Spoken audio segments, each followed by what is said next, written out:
모든 사람들의 일생 속에는 운명적인, 결정적인 위기의 순간 또는 결단의 순간, 그런 순간들이 있습니다. 예수님에게 있어서 그런 그 운명의 가장 결정적인 순간, 그것이 바로 십자가를 지시기 직전에 바로 이 순간, 내일이면 전 세계 모든 인류의 죄를 용서하시고 구원하시기 위한 대속의 역사를 이루시는 인류 구원의 최고의 역사의 시간. 그렇지만 그 시간은 예수님께서 십자가에 못 박히셔야만 되는 가장 무서운 시간이고, 예수님에게 있어서는 가장 고통스러운 시간입니다. 어떻게 그 힘든 시간을 이겨내실 수가 있을까요? 오늘 목요일 밤 예수님께서 겟세마네 동산에 올라가셔서 기도하시는 이 시간, 이 시간이야말로 장차 이룰 인류 구원의 대속의 역사를 이룰 수 있는 가장 중요한 시간. 만약 예수님이 기도의 시간을 피하시든지 아니면 오늘 이 기도의 시간에 사탄에게 패하시든지 아니면 스스로 이 기도를 포기하셨다면 인류의 역사는 바뀌었을 겁니다.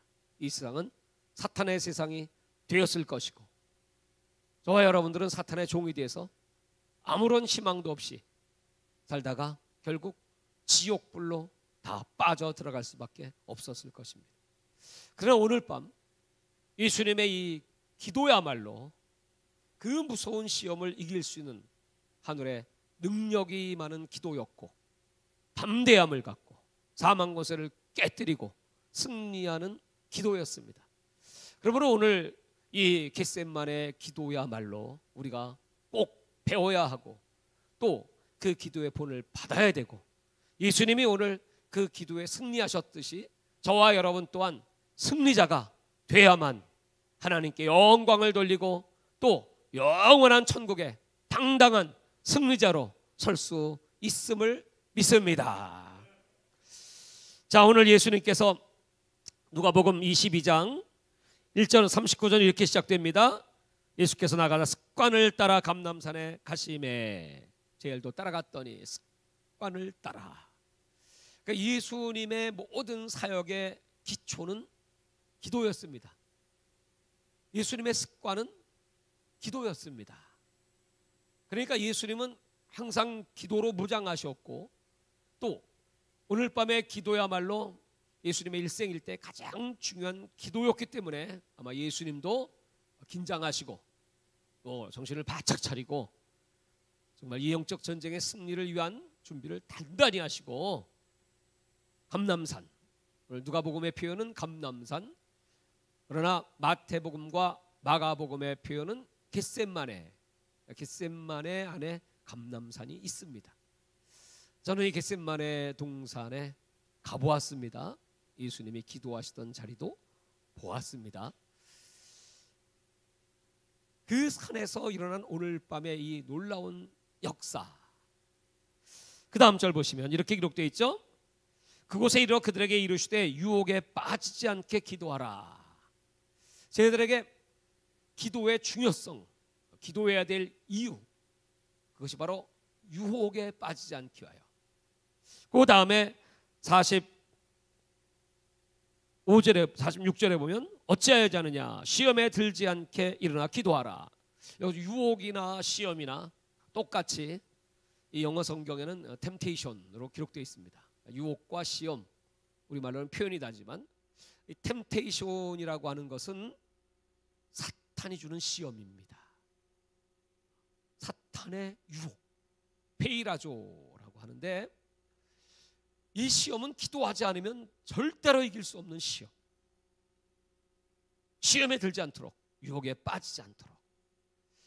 성경에 또 다른 시험이 있는데 그 시험은 테스트라고 하는 시험, 헬라어는 도키모스라고 하는 시험인데, 그 시험은 하나님이 하시는 시험, 믿음의 성장을 위해서, 아브라함을 믿음의 조상으로 세워주시기 위해서 아들 이삭을 모리아 제단에 바치라고 명하신 시험. 오늘 이 시험은 이게 사탄의 시험입니다. 그러므로 이 시험에 패하는 순간에 아무리 예수님이라고 할지라도 인류 대속의 역사 이루실 수 없습니다.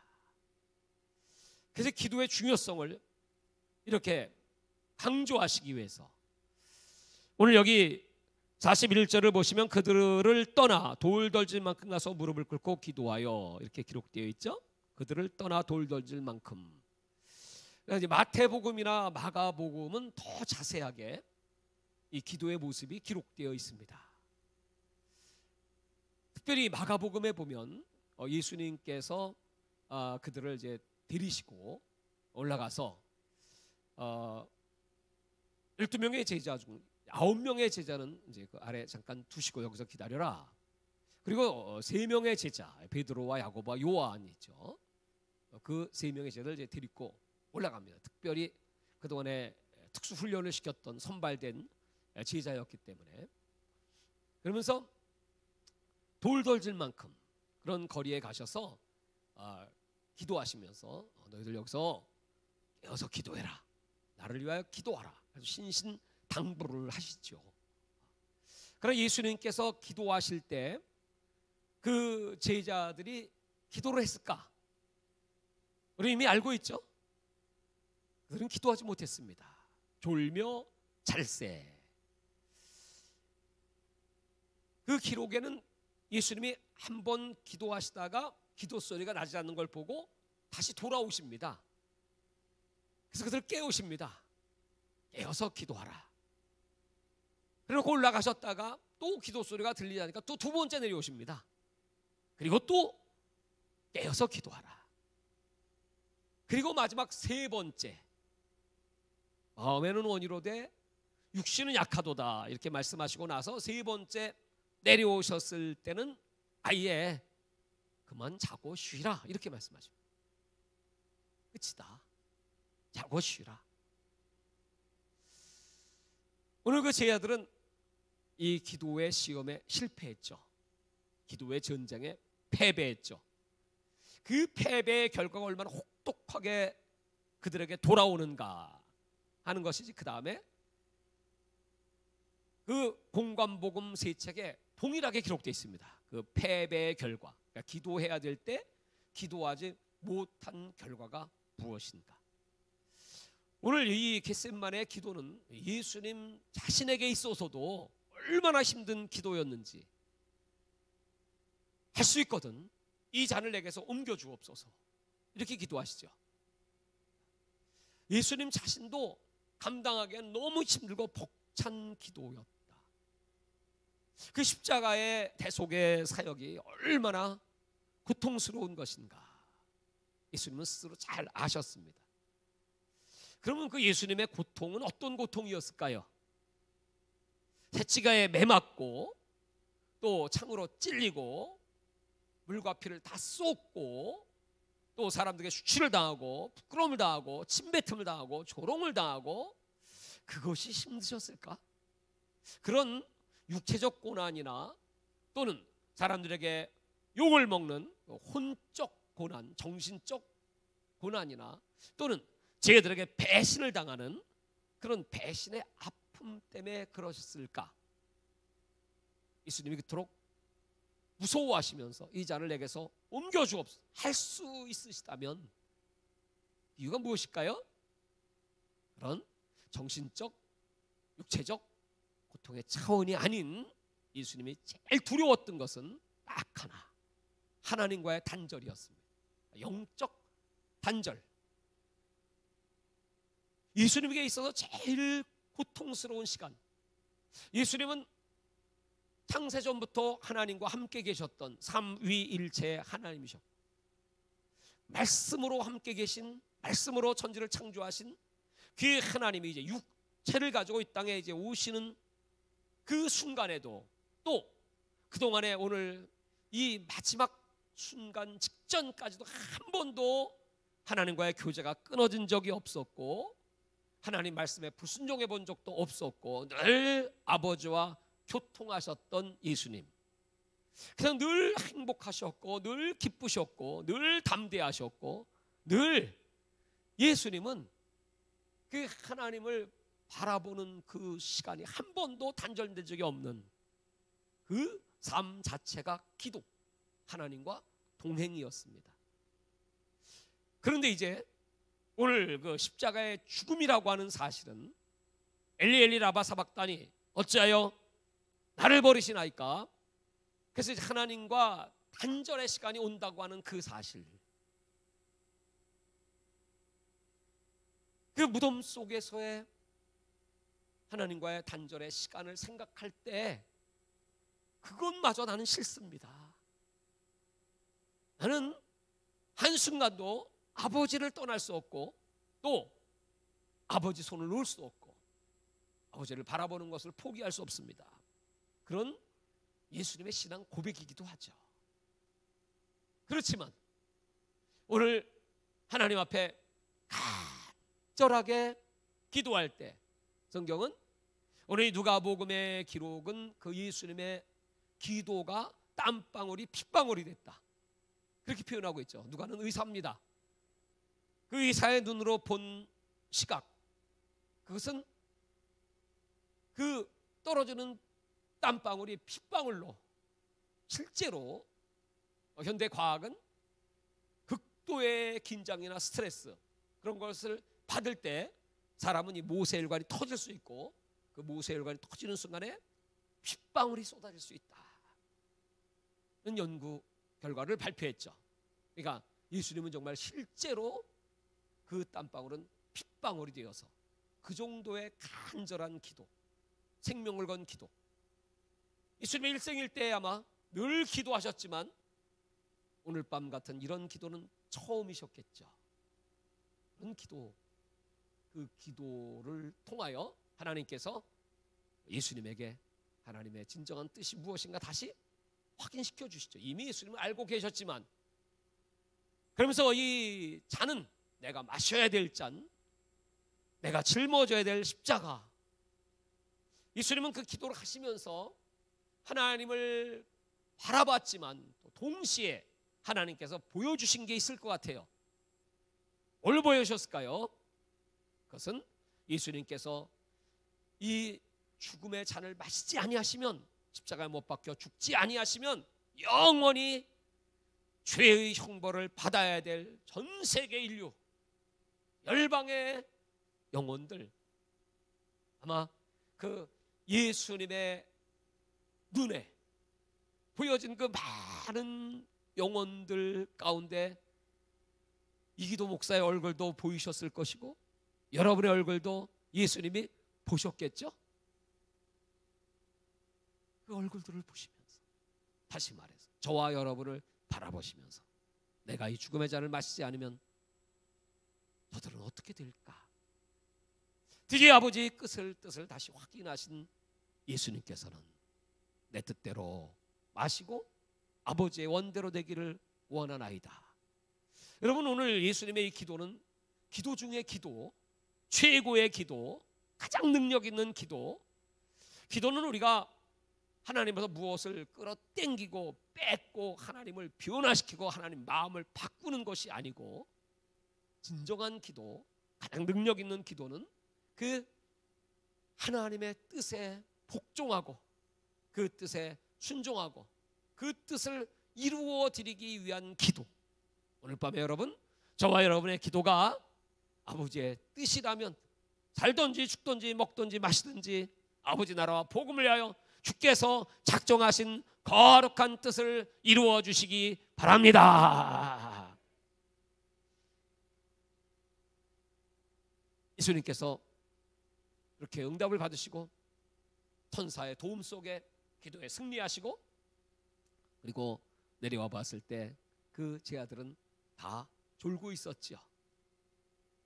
그들이 이렇게 말씀하시죠. 1시간도 그 전에 이렇게 말씀하시죠. 1시간 동안도 깨어있을 수 없더냐. 그 말을 영어 성경은 아주 그대로입니다. 1 hour, 1시간입니다. 1시간만이라도 제자들이 예수님과 함께 기도했다면 이제 이 다음에 벌어질 사건, 베드로를 비롯한 모든 제자들, 마가복음 14장에는 한 놈도 빠짐없이, 이렇게 표현을 하겠어요. 한 놈도 빠짐없이 다 예수를 버리고 도망갔더라. 또 어떤 제자는 혼이불을 뒤집어 쓰고 있다가 너도 한패지, 무서워가지고 혼입을 벗어버리고 벌거벗은 채로 도망갔더라. 그뿐이 아니고 이제 그래도 베드로는 조금 다 튀었는데, 베드로는 그래도 예수님과 의리 때문에, 예수님의 사랑받는 수제자였기 때문에 또 천국 열쇠까지 받지 않았습니까? 그래서 잠입을 해서 예수의 제자가 아닌 척하고 이제 그 바바의 법정까지 숨어 들어갑니다.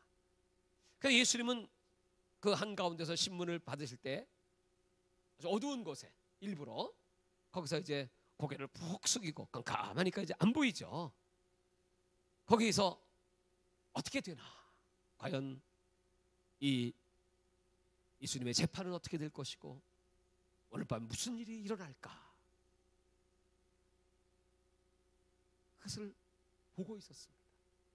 근데 하필이면 그때 웬 계집종 하나가 이 사람 저 예수 한패인데, 아니 그 소리를 들으니 깜짝 놀래가지고, 아니 지금 무슨 소리 하는 거야? 난 몰라. 또 보니까 거기 또 있던 무리 중에 하나가, 이 갈릴리 사람 맞네, 너 그 예수 도당이지? 그랬더니 성경은 뭐라고 말하는 줄 아십니까? 저주하고 맹세하여 부인을 하더라고요. 저주까지 하고 맹세하며, 나는 그 사람을 I don't know the man, 도무지 몰라, 그렇게 얘기합니다. 그때 닭이 3번 울죠. 예수님이 이미 예언하셨던 그 말씀을 그때 불현듯 생각나서 심히 통곡하였더라, 이렇게 기록되어 있습니다.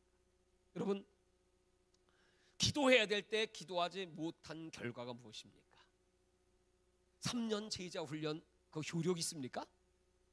수없이 많은 성경 공부, 예배 참여, 또 교회에서 서리집사, 안수집사, 권사, 그리고 장로, 또 신학교 가서 전도사, 강도사, 목사, 또 목사가 될 뿐 아니라 노회장, 총회장, 그거 효과 있습니까?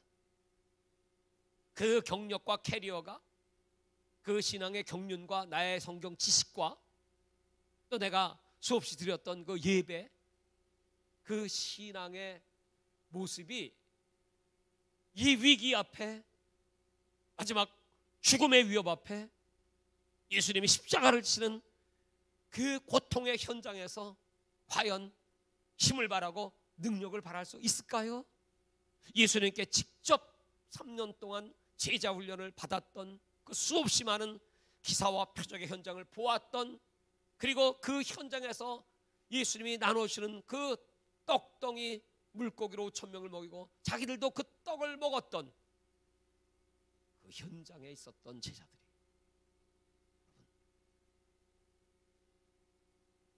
오늘 우리는 다시 한번 기도를 깊이 생각해야 합니다.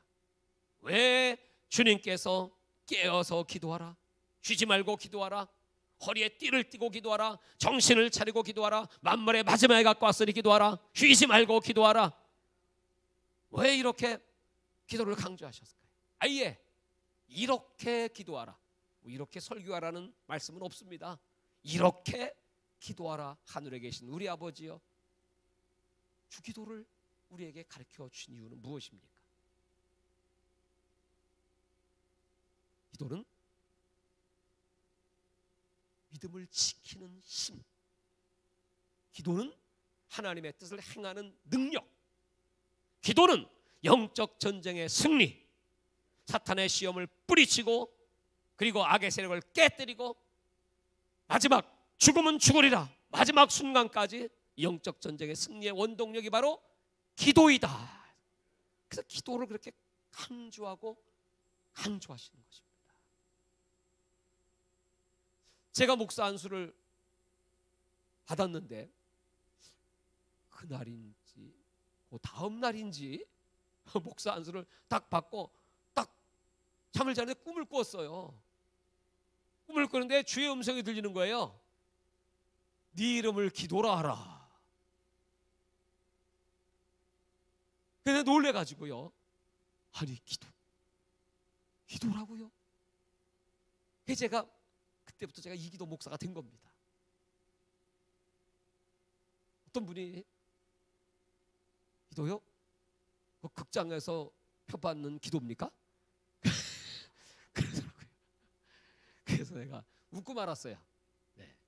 여러분, 그 이름을 받고 나서 정말 왜 내 이름을 기도로 하나님 바꿔주셨을까? 기도 외에는 이런 이유가 나갈 수가 없기 때문에 기도하지 않으면 오늘 베드로와 같이 쓰임받다 버림받는 처절한 패배자가 될 수밖에 없기 때문에 하나님이 저를 사랑하셔서 이름이라도 기도라고 줘놓으면 그래도 기도 좀 하겠지. 이름값은 해야 되니까 그런 생각이 들어요. 그래서 하나님께 감사하죠. 그래서 신학교 다닐 때도 이상하게 우리 친구들이 학상회장이나 친구들이 우리 학생회 모임 있고 예배 채플이면 대표 기도는 이기도 목사야. 그때는 이름이 내 이기도 아니었거든요.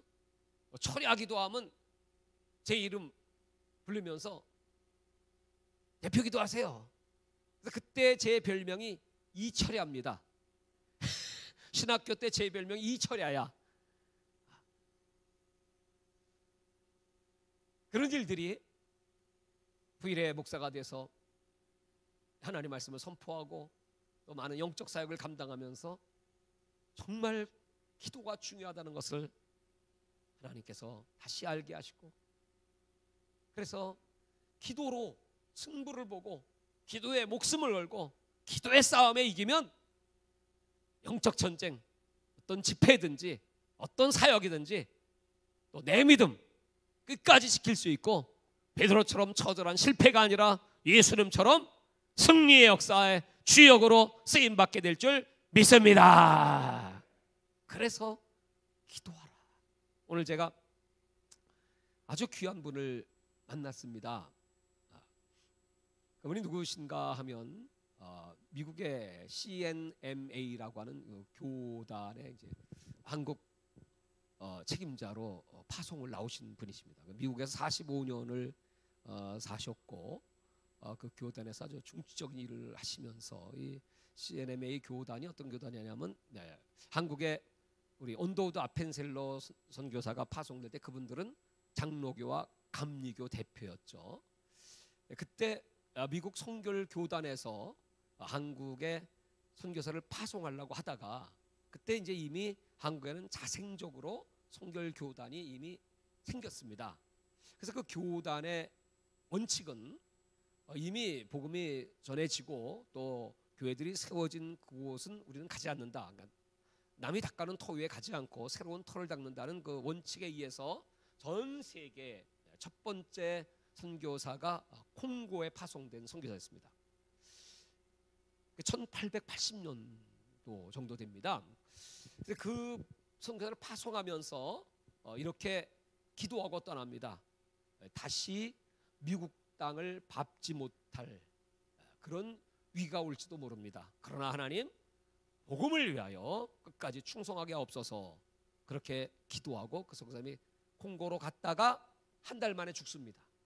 한 달 만에 풍토병에 걸려서 죽습니다. 그렇게 시작해서 1940년대, 30년, 40년대 그 유명한 심슨이라고 하는 목사님이 뉴욕에서 목회를 하시다가 하나님의 부르심을 받는데 그것이 바로 세계 선교를 위한 선교회를 조직하는 것이었습니다. 그때 이제 바로 CNMA 교단이 엄청난 이제 그 폭발적인 그 세계 선교의 부흥을 이루게 됩니다. 그분으로 말미암아 많은 선교사들이 이제 막 파송이 되고 선교 그 원칙을 지키고 하는데 지금 현재 그 선교 역량권은 95개국이고 선교사 파송은 65개국에 1,200명이 파송되어 있습니다. 근데 참 인연이라는 게 묘합니다. 제가 몽골에 있을 때 제가 몽골에서 나왔을 때 우리 교회와 성도들 정말 내가 늘 가슴에 품고 나는 양을 버리는 목자가 아닙니다. 하나님의 뜻이 있어 한 거에 들어가지만 그래서 거기 이제 우리 제자들을 세워서 교회를 맡기고 그래서 뭐 시간만 나고 틈만 나면 몽골 뛰어 들어가서 제자 훈련시키고 또 집회도 하고 뭐 그렇게 계속해서 제가 나와서 1월 달 개척하면서부터 첫 달부터 그때 선교비를 여러분 300만 원씩 보냈어요. 첫 달부터. 그래서 개척이 빨라졌어요. 왜냐하면 거기 이제 교회가 규모가 있고 뭐 성전도 있고 뭐 자동차도 있고 또 우리 사례도 줘야 되고 또 매주 빵 줘야 되고 그러니까 적은 교회가 아니었습니다. 몽골 교회가 제가 사역을 크게 해다가 들어왔기 때문에 유지하려면 300만 원. 근데 한국 딱 들어와서 여러분 300만 원이 어디 있어요? 교회도 없는데. 그래서 부랴부랴 기도하면서 저 양떼들을 나는 버릴 수 없습니다. 하나님 공급해 주십시오 해가지고 일주일 만에 이 성전이 결정됐고 여기서 12월 31일 송구영신 예배를 비닐을 깔고 첫 예배를 드렸고 그리고 한 달 되면서부터 하나님이 그때 주신 헌금을 가지고 몽골 교회를 계속 지원해 왔습니다. 그렇게 저의 피와 땀과 눈물 몽골 교회입니다. 몽골 주 예수 이름 교회. 늘 내 마음에 아픔이고 늘 마음에 고통이고 근심이었어요.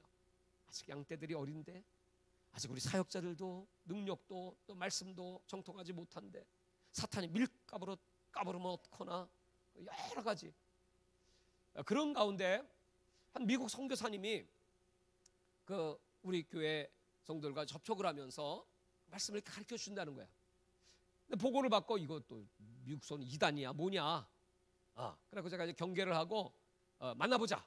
그래서 만났어요. 만나보니까 이분의 신앙이 아주 신실하고 또 미국서 지원도 아주 강력하게 해주고 뭐 이분이 그 욕심이 있는 게 아니라 뭐 제가 하던 그 양떼들을 뺏기 위한 그런 것이 아니었습니다. 그래서 선교라는 건 합력이죠. 하나님의 양떼니까 우리가 마음을 비우고 서로 합력하면 그래서 성도님 참 감사합니다. 그랬더니 이분이 내 제자 중에 아주 제일 사랑하는 베드로 같은 제자가 있습니다. 뭉크바트라는 제자인데 그 제자에게는 아주 교회는 아니지만 집을 한 채 사줬어요. 미국 교단에서.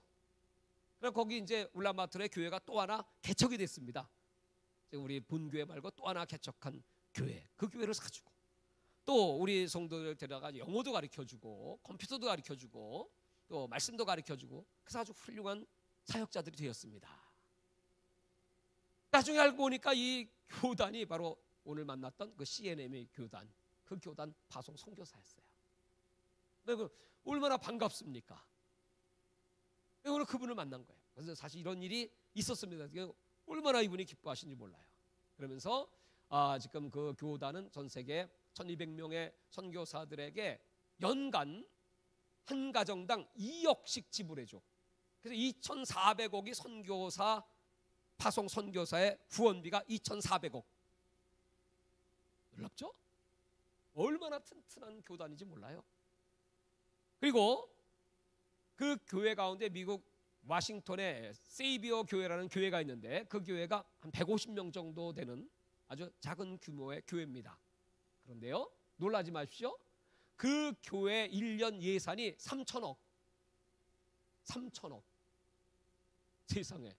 아니 그 어떻게 그렇게 사역을 할 수 있습니까? 그랬더니 그 교회는 아주 개척 탄생부터 우리는 세계 선교를 위하여 그러면서 이제 선교를 하면서 그 워싱턴의 그 노숙자들 가난한 사람들을 이제 데려다가 먹이고 또 그분들에게 말씀을 가르치고 그분들의 기술을 가르치고 하다못해 구두를 수선하는 뭐 이런 일들 그분들이 나가서 구두 수선도 하고 일을 해가지고 그 돈을 벌어가지고 선교비로 하나님께 드리는 거야. 그렇게 뭐 뻥뻥 드리기 시작하니까 하나님께서 뭐 그러다 보니까 이제 물질 있는 분들도 막 모여들고 그 뜻이 하나가 된 한 비전을 가진 사람들이 막 모여드는데 그 150명의 성도들이 그렇게 빵빵한 하나님의 축복을 얼마나 주셨는지 3천억씩 헌금을 해. 우리 교회는 얼마씩 헌금할까요? 3조. 할렐루야. 여러분, 정말 놀라운 일이다. 여러분, 스탠리라고 하는 분의 이름을 기억하십니까? 스탠리 장로님. 내가 이런 설교를 한 적이 있어요. 내가 그 책을 읽고 100만 배의 축복을 받은 사람, 스탠리 장로. 100만 배 축복. 그분이 사업을 하다가 쫄딱 망했습니다. 망해가지고 어느 날 하나님께 이런 기도를 합니다. 하나님, 이제 내가 다시 사업을 재건시켜 주시면, 예수님은 우리 회사의 회장님이십니다. 예수님 회장으로 모시고 이 사업의 51%의 주식은 하나님 겁니다. 49% 주식을 갖고 뭐 이제 움직이고 뭐 나누어서 뭐 분배도 하고 하지, 51%. 그러니까 명실공히 우리 회사의 회장은 예수님이십니다. 그래갖고 사업을 다시 이제 재기하면서 시작하면서 그분이 플라스틱 회사를 했는데 법적 회장의 명의를 지저스 이렇게 올렸어. 그러니까 이제 법원에서 아니 지저스가 무슨 회장이야. 그 양반 2000년 전에 이 땅에 왔다가 하늘로 갔다며. 그 양반 회장 세워놓으면 이거 어떻게 해, 우리 못해. 그래갖고 법적 소송이 걸렸어요. 그 소송에 이겼어. 그 회사의 회장은 지저스예요. 하나님이 그때부터 여러분 그 회사에 복을 주시기 시작하는데, 이분이 전 세계 교회를 세웁니다. 여러분 한국에만 이분이 몇 개 교회 세운지 아십니까? 450개. 한국에만. 이분이 이제 지금은 자꾸 하셨는데, 내가 그 셀리 장로님의 그 간증을 읽고 내가 얼마나 은혜 받거든요. 이 설교를 뭐 여러분 한 적이 있습니다만. 근데 이분이 그 교단 출신이야. 거기다가 이분이 지원을 막 빵빵. 그리고 전 세계 선교를 막 감당하는 거예요. 이분이 오늘 저를 만나서 얘기를 하는데, 이분들의 지금 이 한국의 이 선교 지부가 탄생한 것은 2018년도 3년 전에 이곳에 이제 다시 한국이 지금 선교 강국이 지금 선교 쇠퇴국이 돼버리고 있고, 그러니까 미국 선교에서 위기를 느껴가지고 한국을 살려야 된다. 그래서 이제 한국에 이제 이분 들어온 거예요. 그래갖고 저 송도에다가 뭐 거기서 이제 선교부를 하면 50억 100억 막 지원합니다. 선교 센터 막 만들고 거기서 제자들 막 키우고 또 신학교도 지금 생겼고 그래가지고 나중에 이제 자립을 하면 이제 얼마씩 뭐 50년 동안 뭐 이렇게 갚아 나가는 거예요. 그러니 여러분 얼마나 이 사역이 힘을 얻겠습니까? 근데 돈이 그 사역의 힘이 아니었고, 이분들은 경건하고 복음, 영적 비전이 아주 확실한, 뭐 저하고 비전이 똑같아요. 그래서 잠깐 제가 오늘 그레이트 커미션 월드 미션을 아십니까? 여러분 아세요? 어명세계 선교회. 내가 너무 유식하게 말하니까 뭔 말인가 하네. 그 어명세계 선교 소개를 쫙 했어요. 비전, 우리가 한 일. 난 단독 교회에서 몇몇 우리 마음 맞는 우리 평신도들과 또 마음 맞는 몇몇 목사님들이 모여서 이렇게 하고 있습니다. 독불 장군은 없지만 나는 독불 장군이 될 수밖에 없었습니다. 왜냐하면 아는 사람도 없고 도와주는 사람도 없으니까 어쩔 수 없이 내가 독불이지. 그래서 이제 이렇게 해와서 여기까지 이런 사역을 했고, 또 세계 35개국에 집회를 하고, 또 하나님께서 이제 이슬람 비전을 이렇게 주셔서 파키스탄의 이런 역사, 또 이제 나이지리아, 또 우리가 갔던 뭐 아르메니아든지 뭐 불가리아라든지 또 이제 인도네시아라든지 중국의 우리 선교 라인들이 지금 다 준비되어 있습니다, 여러분. 열리기만 하면요 중국과 우리 밥입니다. 좀 쫙 깔려 있습니다, 여러분. 배후에 지금 준비된 그 하나님의 엄청난 역사들, 뭐 이런 얘기를 했더니요 이분이 그냥 이야 목사님 같은 분을 찾고 있었습니다. 그래. 할렐루야. 그래가지고 기쁘셔가지고 말이죠. 이분들의 목표가 북방선교. 그 튼튼하게 준비된 그런 조직들, 또 우리의 열정, 이제 우리 지금 파송되어 있는 우리 선교사들, 그래서 지금 다 이제 연결을 다 할 겁니다. 한 네트워크가 돼가지고 뭐 독일이든 필리핀이든 몽골이든 또 이제 불가리아 이렇게 이제 깔려 있는 그 사역자들 다 이제 연결을 해가지고 이제 합심하면 여러분 엄청난 선교의 시너지 효과. 그 95개국 그 CNMA 선교회는요, 거기서 주는 그 증명서가 있습니다. 이걸 가지고 각 나라에 들어가면요, 혹시 패스포트를 잊어버렸다고 할지라도 그 증명서를 딱 대기만 하면요, 전 세계 95개국에서 다 신원을 인정해주고 사역을 인정해주고. 하다못해 저 베트남이 교회들을 다 철수시키고 선교사 죽이고 그러지 않았습니까? 그때 여기 선교부에서 이제 3명의 선교사가 거기서 이제 순교를 당하게 됐는데, 끝까지 그분들이 그들을 사랑하고 그 선교 정신을 가지고 그 순교에 이르기까지 그걸 보고 베트남에서 유일하게 딴 교단과 교회는 다 추방이고 허가 안 주는데 그 교단만 교회를 세워주고 허가를 내고 지금도 거기 라이센스를 딱 갖고 들어가면 자유롭게 선교할 수 있대. 이제 마지막 때가 되니까 이제 탄력을 받아서 이제 엄청난 복음의 역사 하나님께서 이루어질 줄로 믿습니다. 만약 제가 기도에 실패했다면, 기도하지 않았다면, 내 지식으로 내가 배운 뭐 신학적 학문, 또 내가 받은 박사학위, 그걸로 여러분 무슨 목회를 하고 선교를 하고 무슨 능력이 나타나고 예수 담대히 증거할 수 있겠습니까? 교단장이라고 총회장이라고 여러분 하나님이 쓰시나요? 아니지요. 아무리 제자들이라고 할지라도 이렇게 무참하게 깨지고 무참하게 처절하게 실패하고 좌절하고 낙심하고 닭이 3번 올 때 심히 통곡했던. 근데 여러분 그 앞절에 보면 그 순간에도 예수님이 한순간에 이 베드로와 눈이 팍 마주치는 스파크가 일어납니다. 예수님이 다 보시고 어둠 속에 있어도 다 보시고요, 어디 숨어 있어도 다 보시고요, 오늘 이 예배 안 나오고 어디 숨어서 유튜브를 보시는 분도 다 보시고 계시고 다 하세요. 다 하세요. 네? 그 예수님께서 오늘 이 베드로의 통곡을 들으시고 여기서 베드로는 깨닫죠. 다시 일어나죠. 그렇다, 내가 이제 죽으면 죽으리라. 그러고 오순절날 내 힘으로 안 됐던 거 성령 받고, 우리는 이 마지막으로 성령 받아야 내 인간의 힘과 능력으로 할 수 없는 것, 기도는 성령의 능력을 끌어내리는 겁니다. 성령이 함께 하셔야 그 성령의 능력으로 담대하고 그 성령의 능력으로 이 사역의 열매를 맺을 수 있고 그 성령의 능력으로 세계 선교의 마지막 역사의 주역으로 쓰임받게 됩니다. 할렐루야. 그러므로 이 시간에 우리 하나님 앞에 간절하게 성령의 충만함을 주시고 기도를 쉬는 자를 결단코 범치 않게 해주세요. 여러분 하루에 1시간 1hour도 기도하지 못하면 여러분 힘들어요. 어려워요. 맨날 바쁘기만 했지 끌려다녀요. 페이스를 잃어요. 나중엔 예수도 몰라요. 그게 1hour 1시간 기도입니다. 그러므로 여러분 우리 새벽마다 이제 뭐 1시간씩 이제 그때 뭐 딴 거 없죠. 그냥 찬송한 거 하고 성경 한 장 딱 읽고 그 다음에 1시간 동안 그냥 부러지는 거야. 그냥 막 왈랄랄랄랄랄랄랄. 여러분 그 기도가 여러분 얼마나 능력 있는지 몰라요. 다시 기도를 찾읍시다. 저도 저소에서 부르짖고 기도하고 시간을 정하세요.